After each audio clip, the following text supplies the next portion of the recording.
मला 17 पत्र पाठवलेली आहेत. काही सूचना आहेत, काही तक्रारी आहेत. त्याची दखल घेतली असं मला दिसत नाही. निवडणूक आयोग आम्ही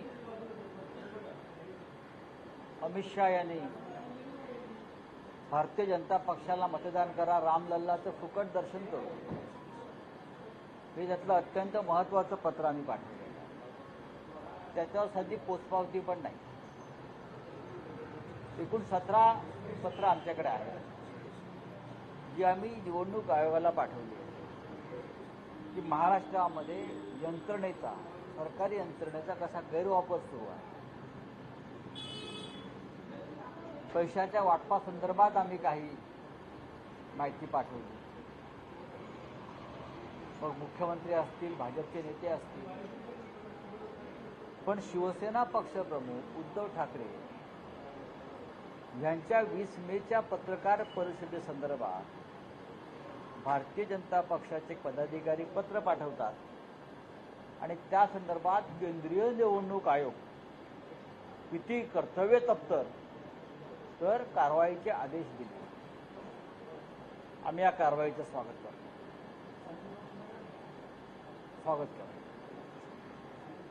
कारण 4 जून नंतर हा निवडणूक आयोग जो आहे, जी भारतीय जनता पक्षाची एक शाखा आहे, सध्याचा निवडणूक आयोग हा भारतीय जनता पक्षाची एक्सटेंडेड शाखा आहे. ती स्वतंत्र नाही, निष्पक्ष नाही, घटनेला अनुसरून काम करत नाही. या सगळ्या गोष्टींचा जाब त्यांना उद्या संध्याकाळनंतर द्यावा लागेल. नरेंद्र मोदी परवा ध्यानाला बसले, तो प्रचार नव्हता का? नरेंद्र मोदी 30 तारखेला 10 कॅमेरे लावून ध्यानस्थ बसले आणि सर्व वृत्तवाहिन्या 24 तास नरेंद्र मोदींचा हा मूक प्रचार दाखवत होते. ती सुद्धा एक मूक पत्रकार परिषदच होती. त्याच्यावर निवडणूक आयोगाने डोळे उघडले नाहीत का? निवडणूक आयोग सुद्धा ध्यानस्थ बसलं होतं, तपस्येला बसलं होतं, मुखदर्शक बनलं होतं. ठीक आहे, काय कारवाई होते बघ. 24 तासाचा अवधी आहे अजून आम्हाला. उद्या दुपारनंतर स्पष्ट होईल कोण कोणावर कारवाई करतात. ठीक है, नहीं आप बताइए. 20 तारीख को जिस तरह से जो प्रेस कॉन्फ्रेंस की गई थी, आचार संहिता का उल्लंघन किया गया है, इस तरह से कार्रवाई करने कहा गया है. कौन सी कार्रवाई और कौन सा आचार संहिता का उल्लंघन किया है उद्धव जी ने? 20 तारीख को उद्धव जी ने प्रेस से वार्तालाप जरूर किया है, हमेशा की तरह. वो कोई प्रचार का मुद्दा नहीं था कि कैसा चुनाव प्रचार रहा, क्या करना है, क्या नहीं. पत्रकार आए थे, बातचीत की. लेकिन मुंबई के एक बीजेपी के पदाधिकारी ने एक पत्र लिखा और उसके ऊपर केंद्रीय चुनाव आयोग ने कार्यवाही के आदेश दिए. मेरी जानकारी है, मेरे पार्टी ने, शिवसेना ने अब तक चुनाव आयोग को 17 पत्र लिखे हैं, जिसमें बहुत सी शिकायतें हैं, कुछ सूचनाएं हैं. अब तक उसका कोई जवाब हमें आया नहीं. अमित शाह रामलल्ला का दर्शन फ्री में देंगे, बीजेपी को वोट दो, इस तरह से खुला प्रचार करते हैं. इस बारे में हमने पत्र लिखा, उनके ऊपर कोई कार्रवाई नहीं. नरेंद्र मोदी जी बनारस से सीधे जाते हैं केदारनाथ और वहां क्या ध्यान करते हैं सुबह से. 10 कैमरे 15 कैमरे लगा के सब एंगल से. हाँ, और पूरे टीवी पर 24 घंटा प्रचार चल रहा है. क्या चुनाव आयोग को दिखता नहीं? क्या चुनाव आयोग भी ध्यान को बैठा है आंख बंद करके मोदी जी के साथ?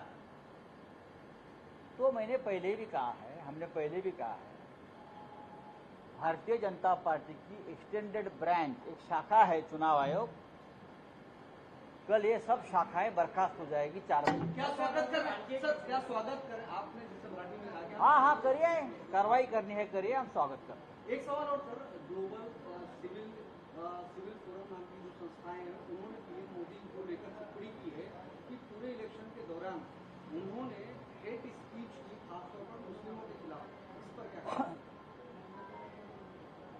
कल बात करूंगा मैं उनसे, अभी ये मुद्दा है। जयराम रमेश जी ने आरोप लगाया है कि 150 से लेकर 100 कलेक्टर डीएम से अमित शाह ने बात करी है, बकायदा पूरा इलेक्शन उसमें से 12 कलेक्टर महाराष्ट्र के।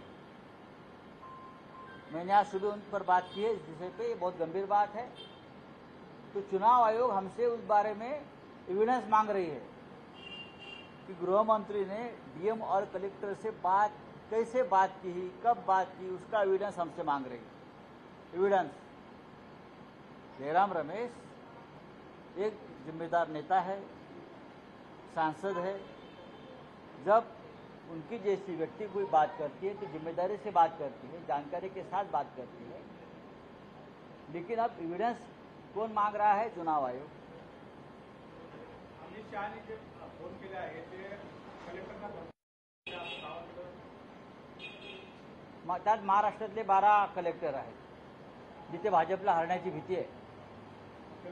ज्या जिल्ह्यामध्ये भारतीय जनता पक्षाला हरण्याची भीती आहे किंवा जे काठावर किंवा घासून ज्याला निवडणुका होतील 2-5 हजार 20,000 त्या ठिकाणी गृह मंत्रालयाकडून फोन गेलेले आहेत, ही माझी पक्की माहिती आहे।